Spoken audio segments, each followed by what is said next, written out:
Hello everyone, welcome back to another episode of the Craft of the Draft podcast, and we're officially done with any sort of under-18 football. The last game was on the weekend where the under-17 Futures played before the AFL Grand Final. Before we get into that, what were your thoughts on the actual AFL Grand Final?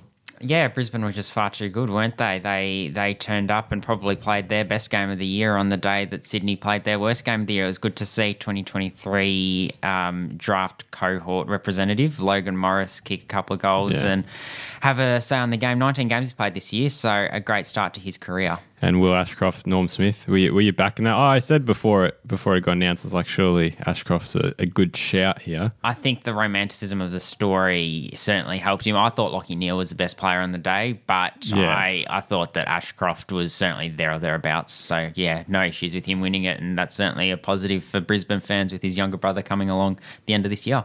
For sure. Well, let's get straight into the Under-17 Futures game. Now, Jonty, you saw this in depth. I saw a quarter, and unfortunately there was no replay that went up later in the week, which is a bit disappointing. The same happened with the AFLW Futures game as well. But Team Heppel, they got up by 7 points. Kind of going to profile a couple of these kids. You're going to give a better analysis of how their games went and what stood out, what to keep an eye on for with them next year. But we'll start with Team Heppel and Tom Burton. We know that class he brings, that dash off half-back, and is that something he just translated straight into the game? Yeah, he played with not a lot of fear. He was one who really took it on with his ball movement, plays with a lot of pace, and he had upwards of 25 disposals as well. So a really impressive performance and set up a lot of counter-attack for Team Heppel. Sam Cumming, SA boy, who when I watched him in the Samful under-18s this year, what caught my eye was just his power out of that stoppage, and he's a bit of an offensive threat as well, and he occasionally hit the scoreboard. In terms of his game on the weekend, what stood out for you? Yeah, for me, it was what he was able to do linking up with his teammates in the forward half. It felt like he was able to find space, but he was able to have really good vision going inside 50 and hit his kicks really well as well. It felt like every time he got the ball, it felt like he was going to be a scoring threat, and for me he was probably the best player on Team Heppel. Obviously that honour went to Josh Lindsay from the Geelong Falcons, but he's certainly one who wasn't overawed by the occasion. I'll let you move now to Josh Lindsay, and we saw a bit of him at the back end of the Geelong Falcons season, but was this as big a statement game as what, post-game would make the seem? Yeah, I think so. I think it was. I think it was a real statement game from Josh Lindsay. He only had the 20 disposals. There were others that had higher volume, but what really stood out to me was just his piercing kicking. He took it on with 45 kicks. He tried to use the corridor as much as he could, as did a lot of the players throughout the day. It is a day where you want to show off your weapons, but he was one where when he had the ball in his hands, more often than not, it came off, and his kicking efficiency was really high, and he was willing to take it on, and also a lot of composure off half-back as well. So he'll probably lead the way alongside Ben Wrongdit for Geelong Falcons next year. Where do you kind of think he sits around if you had to give just very early rankings or, I don't know, an indication? Yeah, where's he kind of sit at the moment? Feels like a lot of people around Vic Country rate him quite highly. He played a pretty strong game in the under-17s trial at Werribee last month as well. I'd probably put him in the second round at this point. Yep. And now Willem Dersmud, one who will be in that conversation pretty early on if for that number one pick. And I guess if you had to summarise the back end of his year leading up to this game, I mean, he played the full year for Gippy as a bottom major. I personally don't know if I'm convinced he was number one, but I think it's just because the role he played was not as prolific for Gippy. I guess talk to me more about this game, though. Does he still sit firmly in that discussion? He's in the discussion, yeah, but I would have a couple of others ahead of him at this stage. Having said that, I thought he finished off the game really well, so he played sort of around the ground a little bit and finished off in the midfield, and he was a big reason why, it was a big reason behind the tight finish, won some crucial clearances late in the game, and looked really composed in that midfield mix. We know he's done it at Gippy, like you said, but it was his finish to the game that really impressed me. Probably a little bit quieter to start the game, but has that skill set that he can read the play so well. And then three more. I mean, these two were the top two on the day for disposals. I'll start with Dan Annable, who we saw quite a bit of for the Allies this year as a bottom major.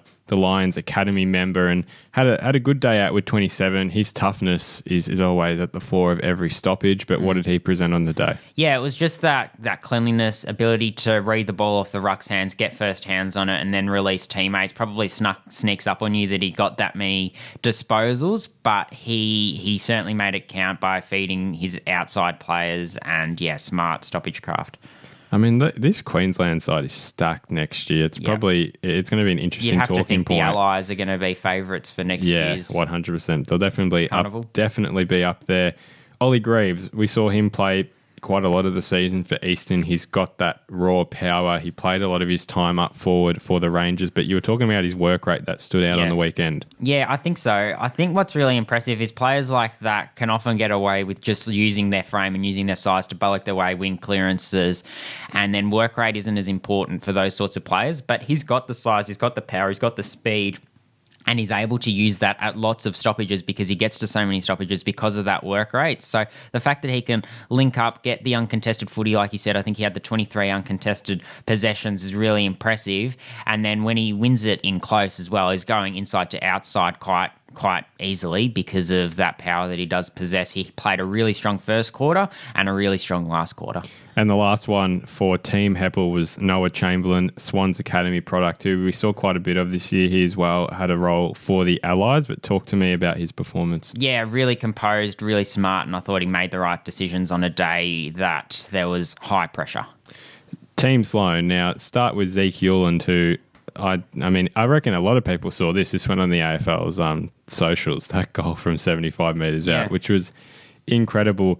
I think he polled very high for our champs voting as well as a bottom major this year. He's quite an elite talent in terms of his production. You know what you're going to expect from him, and he understands his role really well at such an age. So I guess, was there anything unique or different, or was it kind of what we've already seen this year, but, just matching that level? Yeah, I think it's what we've already seen and just taking it to new heights by doing it against the best in the country. Yeah, kicked a couple of goals. Yeah, won lots of disposals. Had that air of class about him when he got the ball. You knew he was going to hit a target and make the right decision. A little bit like Sam Cumming for Team Heppel. When he got the ball forward of centre, it felt like something was going to happen.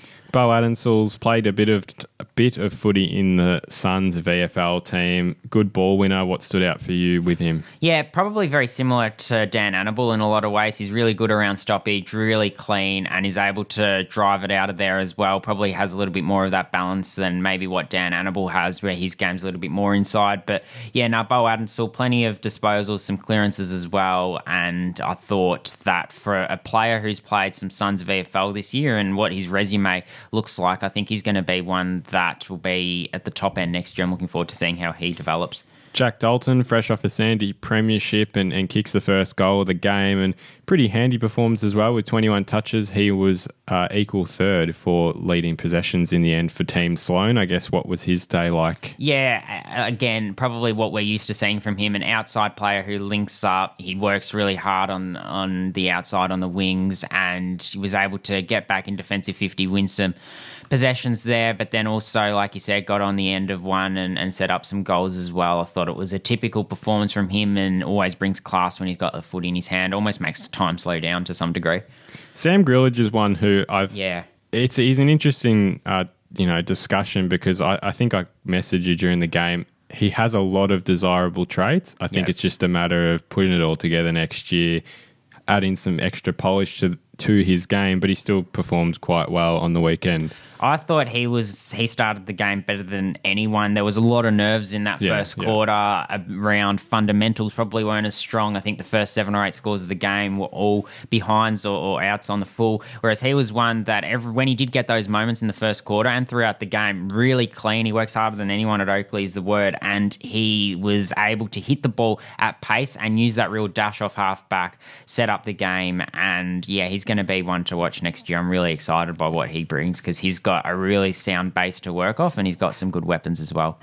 Similar player who has very good traits, a lot of clutch traits, Noah Hibbins-Hargreaves, who he was equal third as well with 21 touches, 5 inside 50, so it was that work rate like for him, seemed like a good day out. Yeah, the work rate was really good. That was a feature of his. I thought he got high up the ground when he needed to provide an uncontested option, getting further up. But I thought what was really impressive, and we've probably talked about it a lot this year, but just the overhead marking, he's got that innate trait of being willing to put his arms up over his head, and, if he's backing into a pack or whatever he has to do, he can take a contested mark despite his size and his frame, and I think he took a few of those grabs on the weekend. They're becoming trademark Noel Hibbins-Hargreaves traits. Riley Onley, he finished with 23 clearances out of stoppages, also finished with a goal to his name. He's put together a really good bottom age season. Yeah. I'll go back to, the number one discussion. I don't know if he sits as in the number one discussion, but he's definitely pushed his case this year. Yeah, it'd have to be top 10 at absolute minimum. Yeah. I think just that power. There were 2 or 3 fend-offs on the day as well, so he breaks tackles so easily, and he was probably more of a moments player. I was interested when I saw the stats after the game that he finished with 23. I think that did sneak up on me a little bit, but there were 5 or 6 moments where you just go, yeah, wow, he's got a little bit of pace burning away. He's got that power as well, and he was really good and took some moments when he needed to. Cooper Duff-Tytler is one that we've carried on about at times this year, and he has to be up there again in that number one discussion. Impacted with the hitouts, he had 17 in the end and 2 clearances, 4 inside 50s. To have a player of that height that impacts that well offensively, I don't know. I'm struggling to get him off my mind as that, projected number one. Yeah, very dexterous. And he was probably one that, in a similar boat to Onley, it felt like there were times where he didn't have much of an impact for 7 or 8 minutes, but then he'd do a couple of things in 2 or 3 minutes and you go, yeah, wow. So he really made his presence felt, and around the contested footy, he just has that ability below his knees and to follow up like a few other keys do.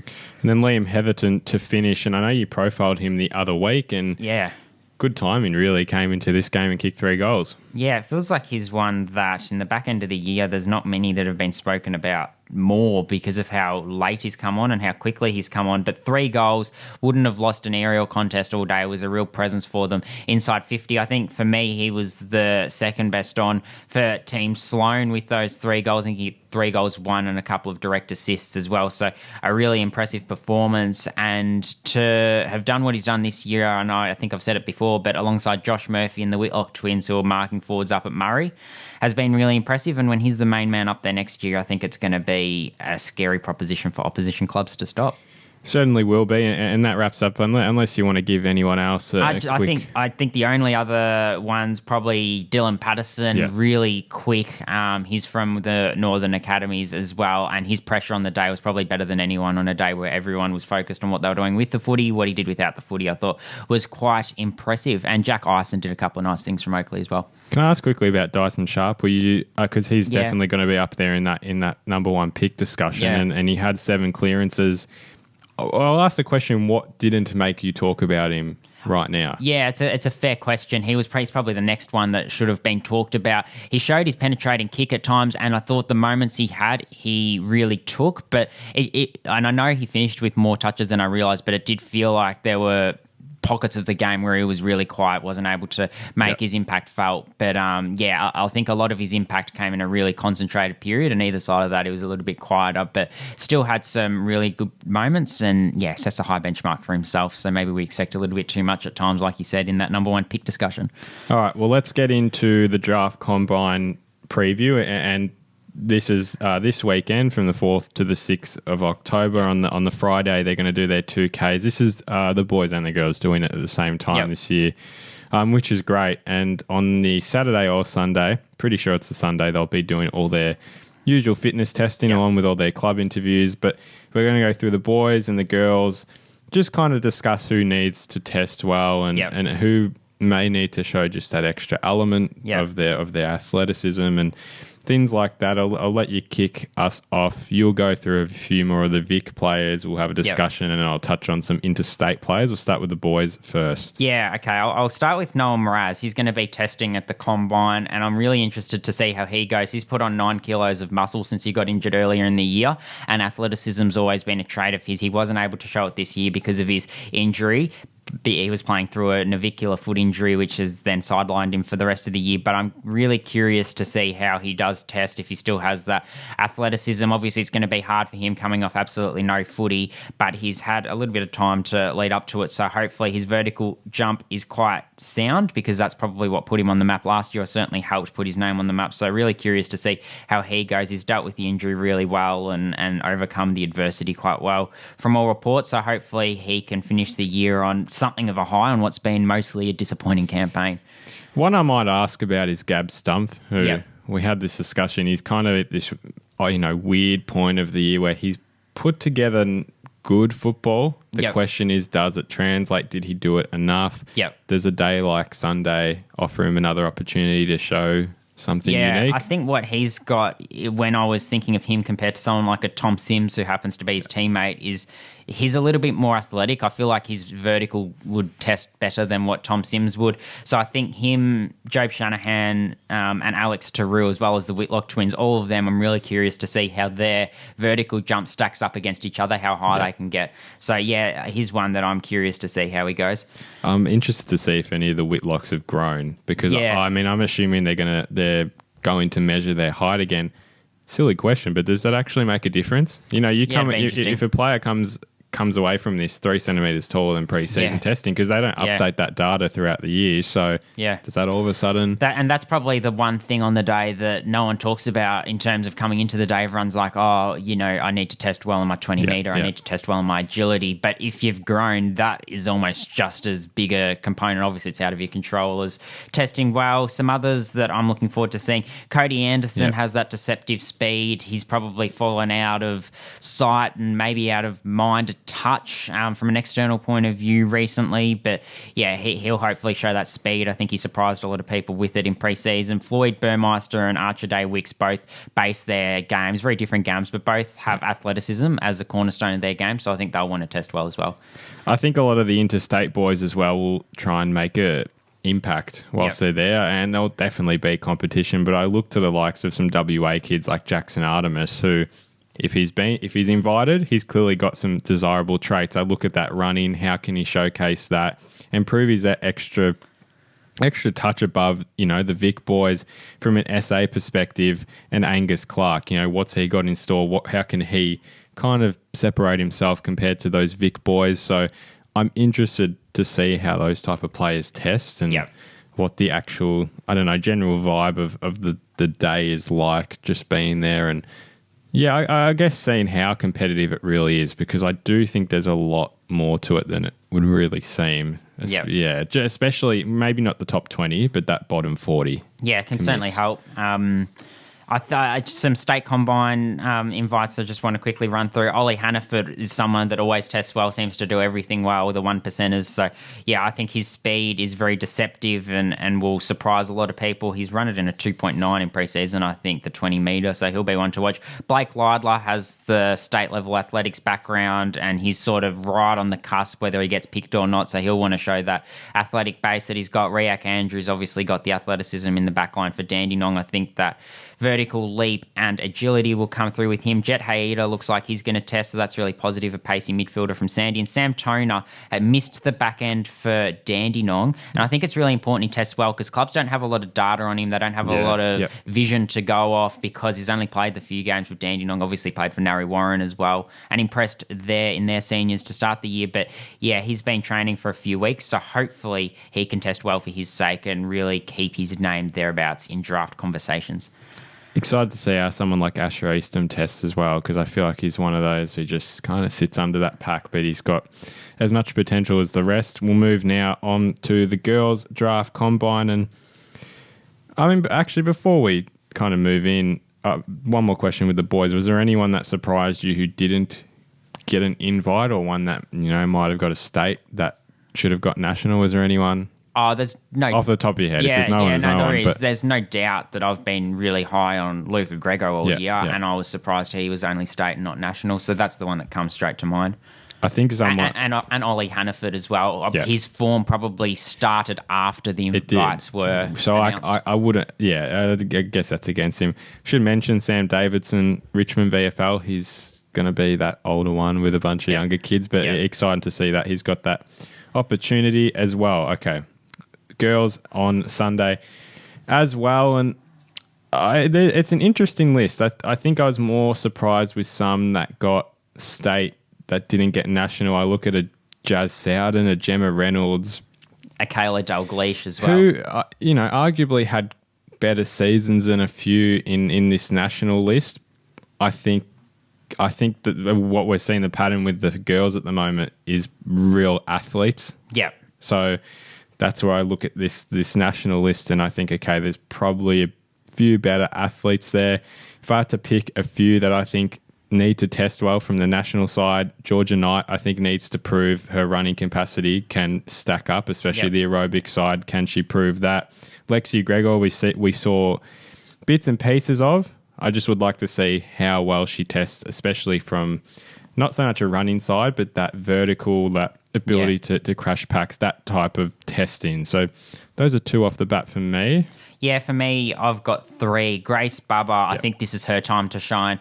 When people talk about Grace Bubba, if you were to do a word association with Grace Bubba, you'd say athleticism straight away. So I think she needs to show her speed and her agility especially, and hopefully her vertical as well. I think she's a really well-rounded athlete. Grace Ballany has been the bolter of the draft classes we've talked about on multiple occasions. If she can cap her season off with a really strong testing day, then it's going to be hard to pass her up in the top 10. I think Georgie Brisbane's vertical jump will be interesting to watch as well. I think she's one who can be a real dangerous contested marking forward, and I think she can use this as, I don't want to say a launch pad. Her whole season's been a launch pad, but yeah, similar to Grace Ballany, can really cap off a pretty strong season for herself. And Zoe Basenko will want to test well in the vertical jump as well as an athletic key position player. Got Sophie Strong and Lucy Thompson as well for Tassie, who are part of the state combines. I think it'd be good if they test well.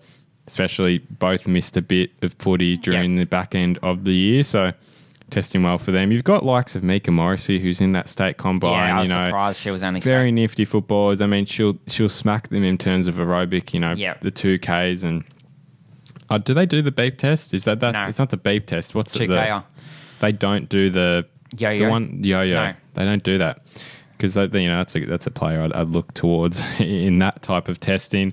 You've got the likes of Sienna Hobbs, Amelie Gladman as well. State combines. I feel like there's a lot of good footballers in this state side. Can't fit everyone in, unfortunately. Maybe they're looking for a specific trait to stand out. It'll be really interesting. But we're excited. We are going to be there on the weekend, so we will recap it all next week, or at least when we're allowed to recap it with all the results and data. So thank you all for watching. Make sure to check out our socials for a lot of draft content. We've released some really cool graphics. You want to shout out Cassie Vandervalk, CV Designs. Yes, she's been really good. So, telling stories through graphics. Keep an eye out for more of that to come. And a lot more to come. You've gone out and done a few interviews with some country players. Won't release who, and that'll come out closer to draft time. So make sure to follow our socials for more. We'll be back for another podcast next week. Thank you all for watching, and we'll see you next episode.